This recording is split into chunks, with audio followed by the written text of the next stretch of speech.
It's President's Day. To celebrate the holiday, which four Seahawks belong on the franchise's Mount Rushmore? Rob and I will be debating on the latest episode of Locked On Seahawks.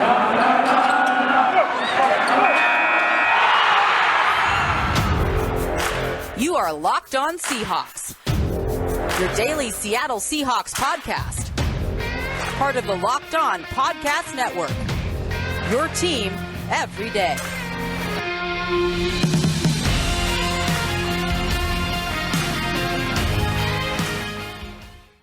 Greetings, 12. This is Corbin Smith, your host for Locked On Seahawks. Joining me for our President's Day show, my co-host in crime, Rob Rang. We've got a jam-packed episode coming your way. We're going to dissect a few mock drafts out there on the internet from CBS Sports, Pro Football Network, and a number of other outlets. Plus, for Makeover Monday, we're going to be looking at what personnel changes the Seahawks might need to make on defense after Clint Hurtt vowed to have a more aggressive defense with some schematic adjustments in 2022.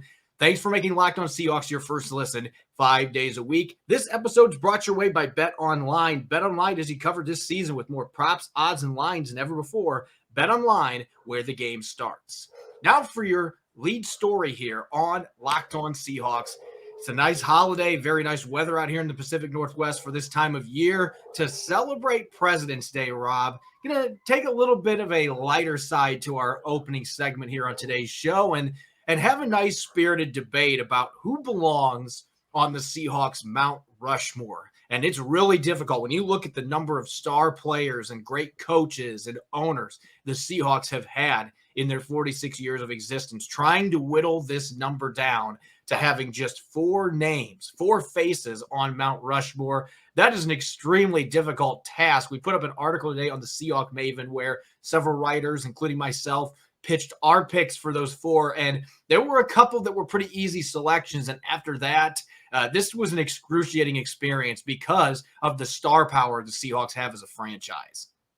Yeah, and I love that you just mentioned the different owners that might be on that list, the different coaches that might be on that list. I mean, let's just for the sake of conversation today, Corbin, let's just focus in on the players. And, I get maybe it's just the history teacher in me that when I think of Mount Rushmore, I, of course, think about the legendary American presidents that, were, serving and unfortunately passed away long before you and I were alive. So that was one of the ways that I kind of looked at this, is that who are players that are no longer on the roster? Who are, I think, some of the players that are already in Seattle's Ring of Honor? There's 14 men who are on Seattle's Ring of Honor. If you just whittle that down to the players, then basically you're talking about 10 players, and so that's the kind of the guys that I was thinking of. I think that you could certainly mention a player like a Russell Wilson. I think that he's the best player in franchise history. You could mention a player like Sean Alexander, obviously one of the first MVP in his franchise's history. And, through his running, that's why Seattle qualified for their first Super Bowl. But at the same time, for me, I think the two easy answers that you just kind of alluded to here, Steve Largent and Walter Jones, I think that they are just their dominance at their positions. Certainly the production, the statistics of Steve Largent, everything they did on and off the field, I think speaks for itself. But for me, the other two, I got to go with Cortez Kennedy and Kenny Easley with a tip of the cap to Dave Brown. And I would argue the perennially underrated and late great Dave Brown.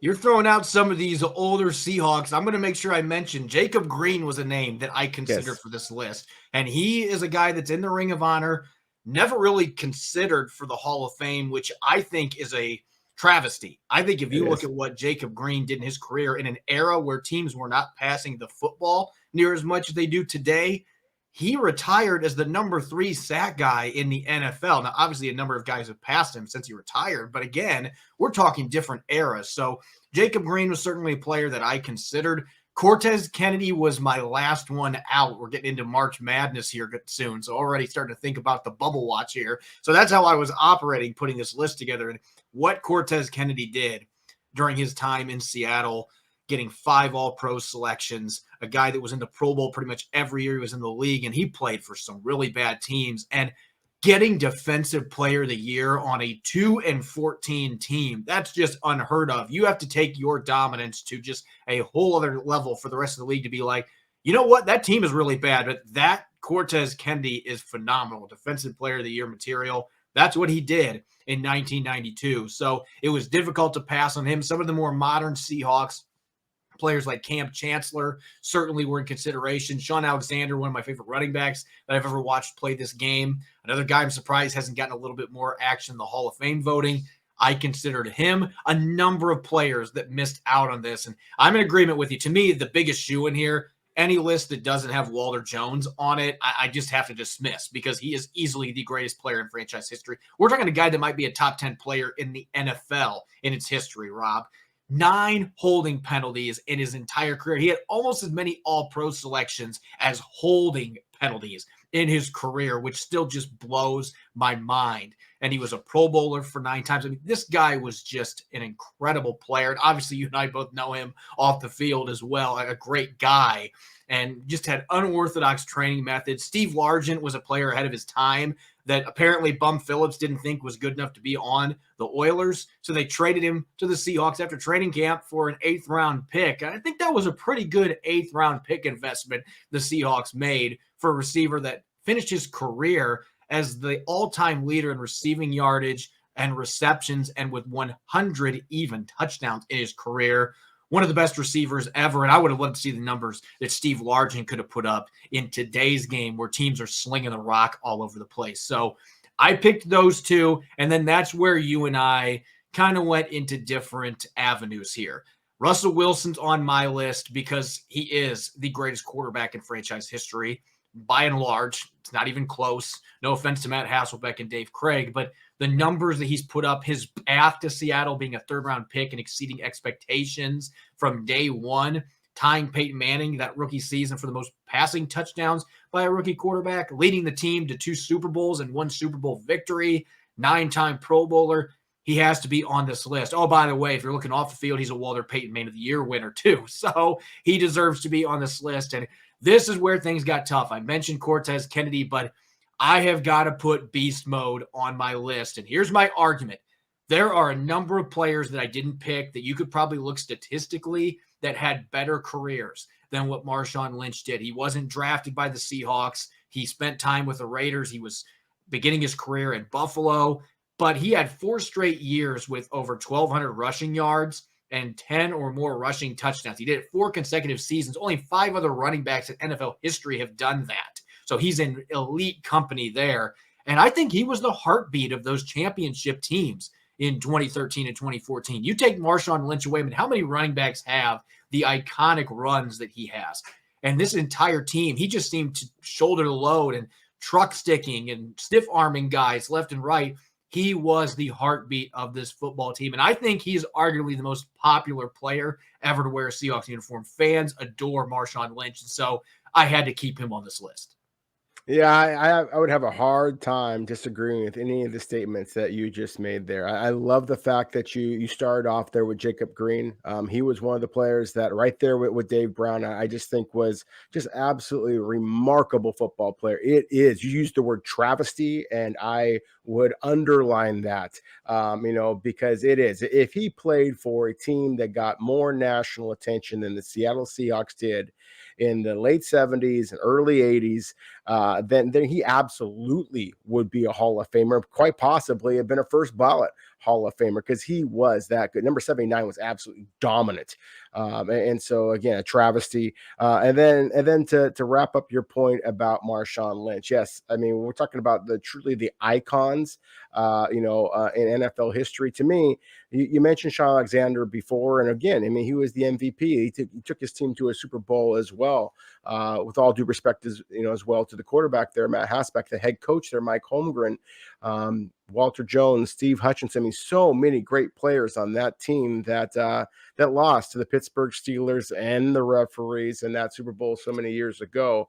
But I just think what Marshawn Lynch did, he just brought that different element of toughness to the Seahawks. The fact that he came back out of retirement and still was arguably Seattle's most consistent player on the football field, in that playoff loss a couple of years back. I mean, he just brings a different level of reverence and popularity to the Seahawks. So I think, again, you have to give an awful lot of respect to him also. I think you could have gone with 5 or 6 other guys minimum for these last 2 positions, and that's what made it such a fun yet brutal exercise trying to whittle this down to 4 players. Those of you that are listening, in the comments section on YouTube, or you can find us on social media, let us know which picks you agree with, which ones you don't, who you would have selected. We'd love to hear from you. We're going to shift gears to the present, looking at some mock drafts. It's that time of year. We are getting closer to the draft, the combine coming up here soon. Pro days, going to be a lot of draft coverage coming up here on Locked On Seahawks. So we're going to be looking at a number of mock drafts that are out there right now on the internet from various outlets, including Rob's very own on Fox Sports. This is the time of year that I've pretty much given up on all of my New Year's resolutions. I'm barely hanging on at this point, but I'm sticking to my resolution to eat right thanks to Built Bar. If you haven't tried to do Built Bar Puffs yet, you are missing out. One of the best Built Bars on the market. It's been my go-to snack before lifting weights or running. They're the first ever protein-infused marshmallow, fluffy, marshmallowy, not just a protein bar. They're a treat, and they come in a number of delicious flavors, including coconut marshmallow and banana cream pie. All Built Bars are covered in 100% real chocolate, including puffs, low calorie, 4 grams of sugar, 4 net carbs, and 17 grams of protein. And regular Built Bars also come in a number of amazing flavors. Coconut, coconut almond. This month, you can get white chocolate cookies and cream. They're all delicious, and new flavors are coming out all the time. Go to Built.com and use the promo code LOCK15 and get 15% off your order. That's LOCK15 at Built.com for 50% off your next order. You're listening to the Locked On Seahawks podcast, President's Day edition. I'm your host, Corbin Smith. Joining me as always, Rob Rang. Thanks for making Locked On Seahawks your first listen 5 days a week. It is officially mock draft season, and this is something we normally start in mid to late February. Each week, we are going to be diving into a number of mock drafts that are out there on the internet from places like CBS Sports, Pro Football Network, Fox Sports. I wonder who does their mock drafts. We're going to be looking at a number of mock drafts each and every Monday coming from various places. Let's start with your mock draft, Rob, with Fox Sports. You had the Seahawks pick at number 41 on your multiple round mock. Who do you have going to the Seahawks in your latest mock draft? Well, I got one that's a little bit of a surprise, I think, to a lot of Seahawks fans. And, but at the same time, I think the fact that the Seahawks have 3 of their 4 starting defensive backs from a year ago, Corbin, are at least pending free agents here, including both the cornerback. So I really think that cornerback is going to be a position that Seattle will use at least one of their draft picks this spring to try to fix that issue. Roger McCreary from Auburn does not check any of the Seahawk boxes that you typically have looked for in terms of height, in terms of arm length, all these different metrics that the Seahawk fans have grown accustomed to with what Seattle is looking for at the cornerback position. He reminds me an awful lot of DJ Reed in that he is scrappy, he is physical, he has great route awareness, he has great fluidity in his change of direction, he has a spectacular straight line speed, he's going to test really well. He's a really good football player. He's a guy that I think should go in the first round. I just don't think he's going to, because he does lack height, he does lack arm length, he does have small hands, he doesn't have quite as many interceptions as you would like over his career. But having evaluated him from the sideline in Mobile, Alabama at the Senior Bowl, Corbin, I can tell you that at least in my opinion, he was the stickiest cornerback there. And I will talk about this a little bit later. I do expect Seattle to prioritize pure man-to-man cover skills a little bit more moving forward. Roger McCreary would make an awful lot of sense for the Seahawks if he were available, if the Seahawks stay at number 41. And that might be a player that a year or two ago they wouldn't look at closely, but we know they love their Senior Bowl prospects, and seeing how well Trey Brown played in limited action last year, what DJ Reed's done for them the last few years. Reed and Sidney Jones going to be free agents on March 16th. Who knows if one or both are even going to be back. So they're going to be looking at this very deep cornerback class closely. Now, combing through some of the other mock drafts that are out there, I want to start with this one from Pro Football Focus, because as you and I both expected, there are going to be some experts out there that decide, you know what, it'd be fun to see what life might be like in the draft if the Seahawks trade Russell Wilson. And of course, leave it to Pro Football Focus, who, as our colleague Nick Lee has pointed out on social media, there might not be a social media handle that loves Russell Wilson photoshopped jerseys more than Pro Football Focus. I think they've put him in all 31 other teams at this point. And in their mock draft, they have the Washington Commanders trading their first-round pick as part of a package to get Russell Wilson, and the Seahawks with the number 11 pick they get from Washington, drafting his replacement. And I can tell you, Rob, we've talked about this a number of times. Maybe Sam Howell figures it out in the NFL. You do see the physical tools from the North Carolina quarterback, but if the Seahawks are going to move on from Russell Wilson, this does not seem to me like the right path to find a successor in a player that was very inconsistent at North Carolina. I think it's the path to about 3 victories next year, Corbin. I mean, that's the thing. I just have a hard time imagining that's something that the Seahawks would do. And I think the Washington Commanders are a really talented team. I think that Washington it would make a lot of sense from their perspective to be able to get a quarterback as talented as Wilson. Ron Rivera, a head coach, we know that he likes the idea of a veteran quarterback rather than going with a rookie. So yeah, from that perspective, it sounds great. But from a Seattle perspective, I mean, just think about it from Russell Wilson. I mean, Washington, of course, was not among the teams that he reportedly put out there as a possible team to be traded to. If he was going to go to Washington, while they do have some talent around him, again, Ron Rivera's head coach. I mean, if Russell Wilson has an issue with Pete Carroll as a head coach, Ron Rivera, the defensive-minded former linebacker that he is, I don't think that they're suddenly going to let Russ cook in the nation's capital. So I just think that this trade proposal is kind of silly. I am actually a little bit more of a fan of Sam Howell than some people appear to be. At the same time, I don't think that he is anywhere near being ready to come in and lead a franchise, especially not one who has a coach as old as Pete Carroll is. I think that it's very unlikely that Seattle is going to just push all their chips in and go with a super young quarterback like Howell. So to me, again, I just think that this is kind of a crazy idea out there. I think that if Seattle was in fact going to trade Russell Wilson, the number of first-round picks that would be coming back to them are certainly not reflected in this little mock draft that PFF put together.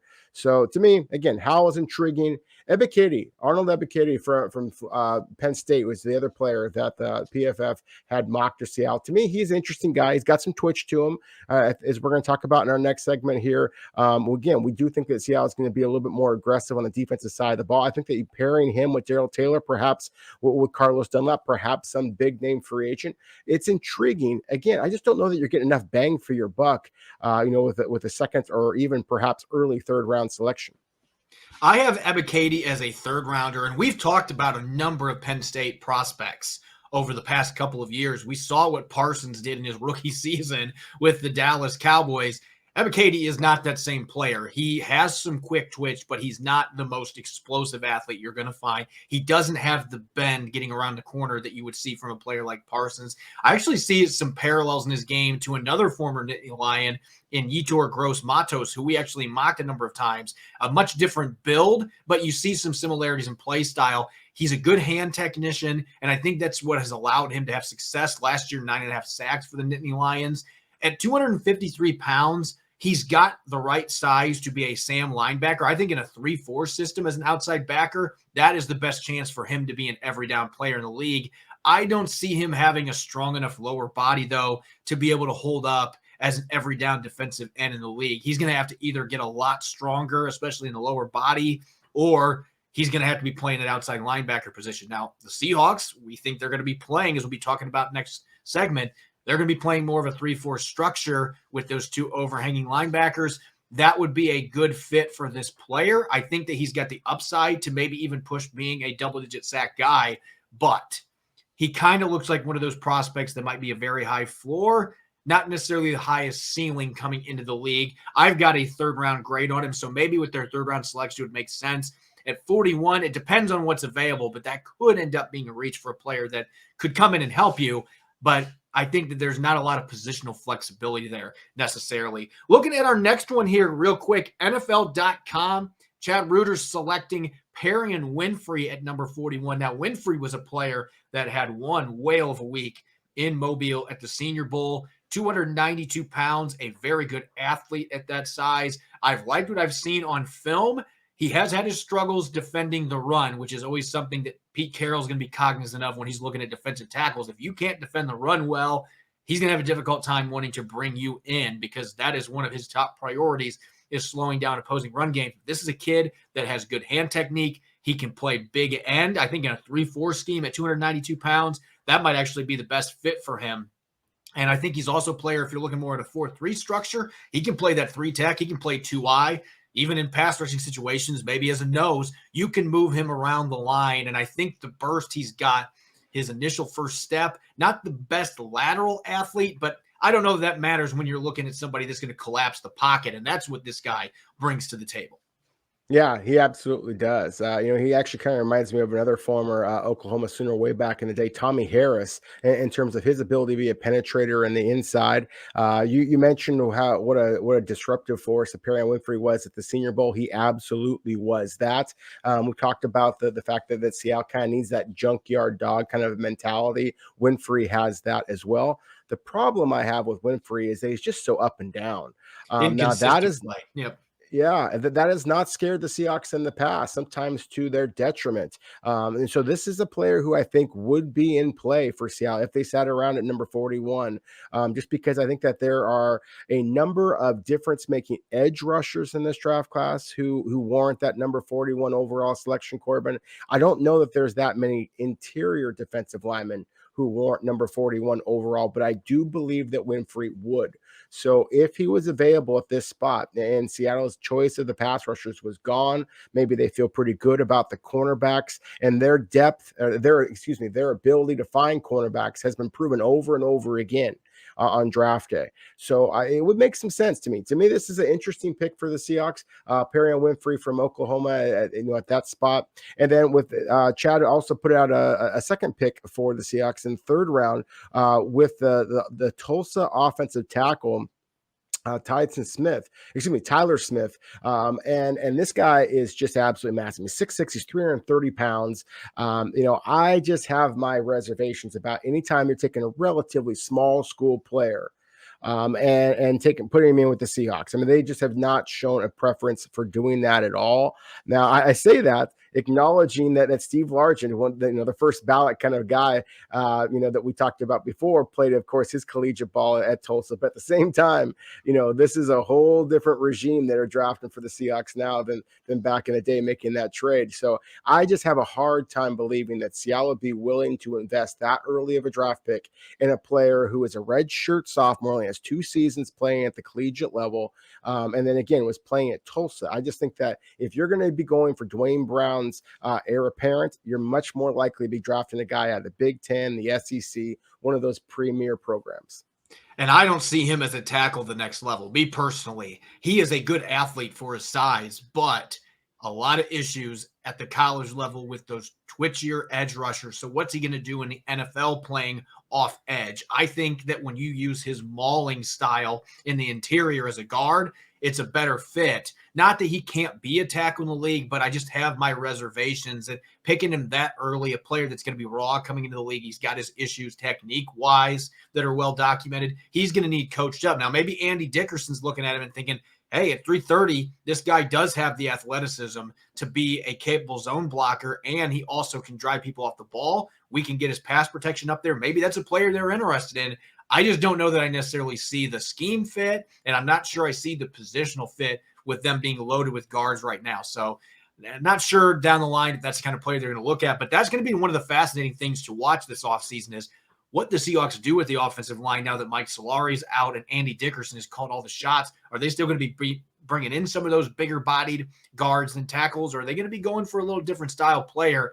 That's going to be fascinating to watch in coming months.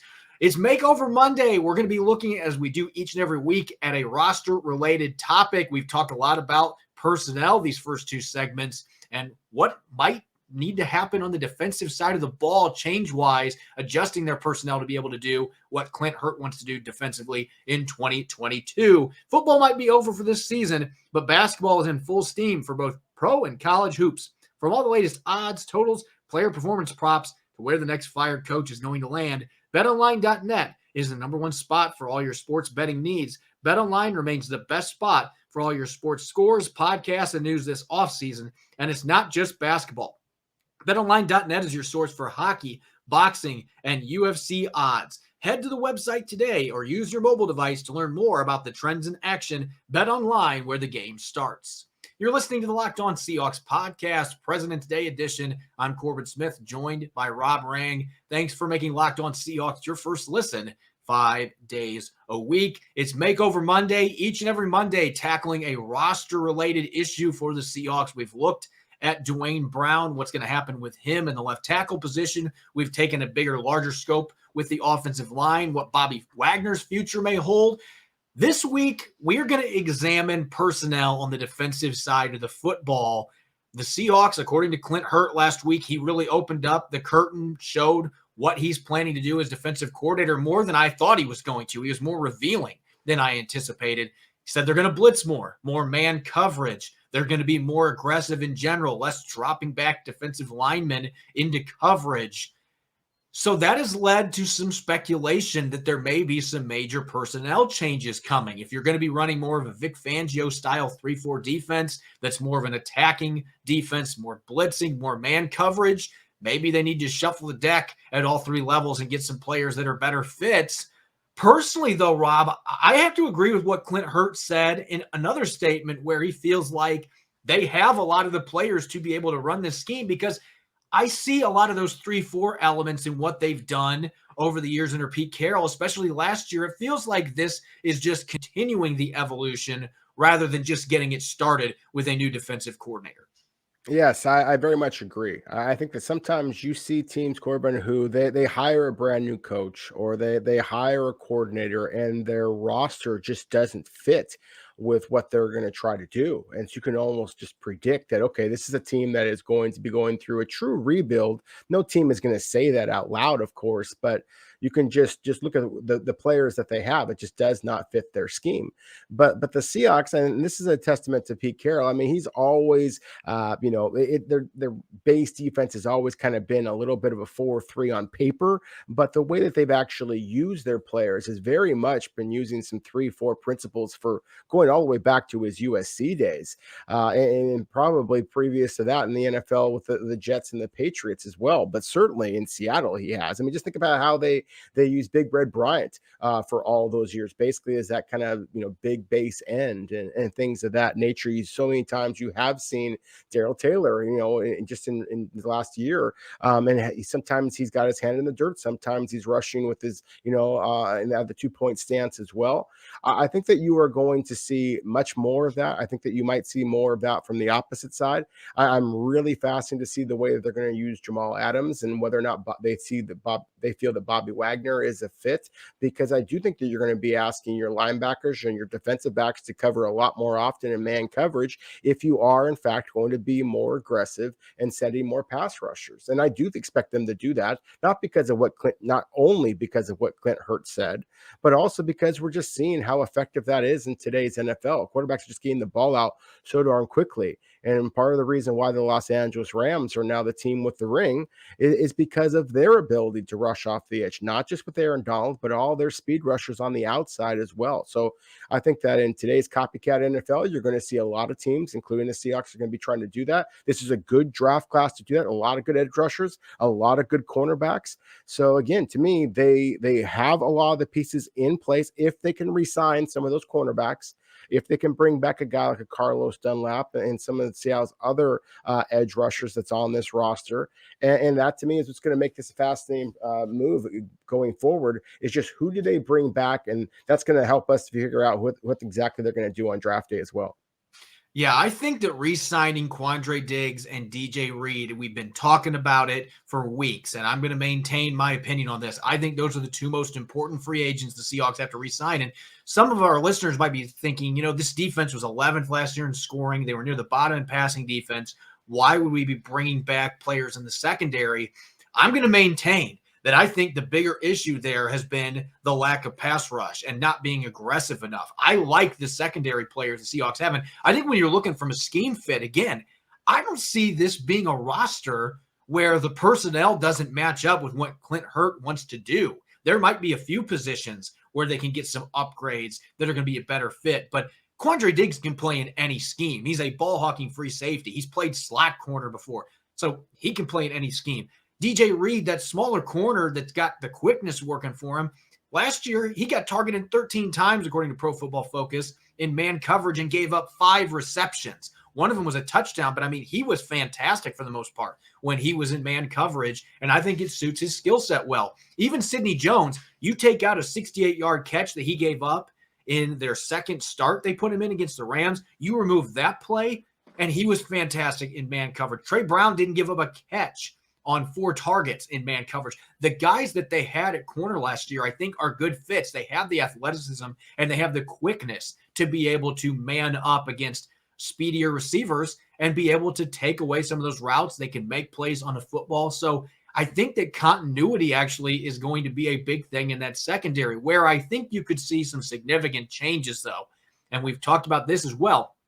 Up front in the trenches, I think the interior defensive line, I've mentioned Akeem Hicks, Calais Campbell, maybe Ndamukong Suh, an older, wily veteran that can stuff the run still, but also has the ability to disrupt the passing game. Al Woods had 18 pressures last year, so it's not like he was completely one-dimensional.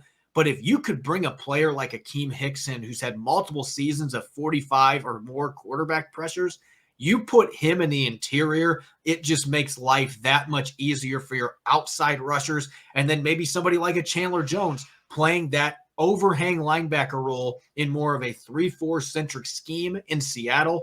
Darrell Taylor or Carlos Dunlap on the other side. I think if you get that alpha dog that can play that two-point stand-up outside linebacker / defensive end position in a 3-4, and you can get a disruptive interior rusher to team up with Poona Ford and Al Woods, and I guess you could include Brian Monet in there as well, then suddenly that is a very good defensive line. And if you're more aggressive, they're not dropping back as much, takes pressure off your secondary. Those guys can go out and just play, use their quickness. I really don't feel like they're that many pieces away from being able to make this vision that Clint Hurtt has for this defense come to fruition.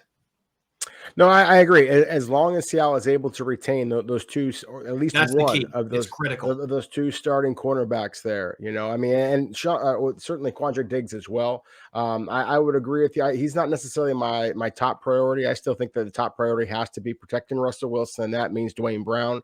But in terms of just the defensive side of the football, we've talked before about what a terrific player Quandre Diggs is. If you do not bring back Quandre Diggs, you had better well have a plan. And so that's one that I think has some huge concern there.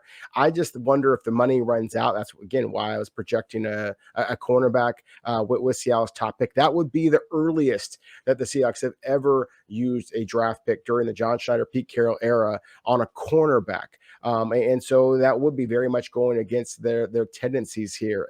But at the same time, I do think that there is going to be some, again, those schematic changes. I think that if their roster stays the way that it was last year, then it could potentially fit very, very well. I just don't know that they're going to be able to do that. Like we talked about before, that Seattle has a great deal of salary cap flexibility on paper. But if they start re-signing some of these players, then those salary cap dollars are going to shrivel up really, really quickly. So to me, that's going to be one of the huge conversations that we have all year long. I do again expect there to be a little bit more of a focus in on just that quick twitch athleticism rather than the height, rather than the arm length and things like that. It remains to be seen exactly how Seattle pairs that up. But again, to me, one of the most exciting things about this draft class, as well as this free agent class, is there are a lot of players and some of the defensive coaches that Seattle just brought in Desai and Carl Scott as well. I mean, just the relationships that they've built with some of those pass rushers, some of those defensive backs that are set to be free agency. I think that's something that Seattle is looking at as well. I think you look at the free agent crop and the draft class, the strengths in this group, the 3 things I just mentioned. This was a defensive end pass rushing group that I thought was okay, but the more that I've looked at this group, I actually think it's got a lot of depth. I think you get some really good edge rushers on day 2, early day 3. And so you can get somebody that fits this 3-4 scheme as that overhang linebacker that rushes a lot, can drop back when needed. I think there are a number of players you could look at in that regard. The free agent crop, players like Hassan Reddick, Chandler Jones, there are a number of players that fit that position really well. the man coverage aspect at corner, like I said, if Seattle's already had the guys there, if they can bring them back. If not, you could maybe retain Sidney Jones and you have Trey Brown coming back. I think Trey Brown is a good fit as long as he's healthy coming back from a knee injury. And you've got a good draft class to bring in a corner that may be a good fit if you're running more man coverage than you have in the past. Interior defensive line, not a lot of depth there in this draft class, but you've got some potential bargains in free agency. And it also could be a position on day 2 that you could maybe pick somebody like a Perion Winfrey that can come in day 1 and contribute for you. So I think that all those things are lining up well for what few needs the Seahawks have on their defensive roster right now from a personnel standpoint. Get some of those players re-signed, plug in a few holes with draft picks and free agents. They have most of the personnel they need. So this discussion's got me excited about free agency and the draft. We're going to continue to dive into this more as we progress in the offseason. We get closer to the start of the league year as well as the draft in late April. As always, thanks for making Locked On Seahawks your first listen 5 days a week. Now make your second listen Locked On Bets, your daily one-stop shop for all your gambling needs. Locked On Bets is hosted by your boy Q with expert analysis and insight from Lee Sterling. You can follow me on Twitter at Corbin Smith NFL. You can follow Rob at Rob Rang. Check out Locked On Seahawks on Apple Podcasts, Google Podcasts, and of course on YouTube streaming 5 days a week.